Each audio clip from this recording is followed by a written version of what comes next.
এই দেখেন সিরিয়াল দেখেন, এই যে ট্র্যাকিং আইডিটা দেখেন, এটা হচ্ছে কুরিয়ারের, পাঠাও কুরিয়ারের ট্র্যাকিং আইডি। আর অপোজিট সাইডে কি সেলারের স্টিকার আছে, সেলারের স্টিকারটা দেখেন, এই যে সেলারের স্টিকার, সেলারের স্টিকার কিছুই তো দেখা যাচ্ছে না। তো যাই হোক, বারকোড ঠিক আছে, কাটেন। আপনি কি যেন বলছিলেন? এটা এখানে কাটা ছিল। ওকে ওকে ওকে ওকে, আপনি এটা কাটা, এগুলো কাটার নিয়ম হচ্ছে যে এদিক থেকে কাটা, এই যে এই পলিটা খোলা, এইভাবে টান দিয়ে খোলা, পেঁচি লাগে না। হ্যাঁ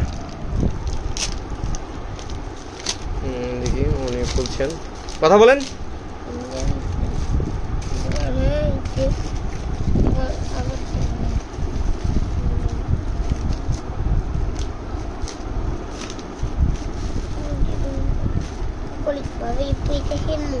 আচ্ছা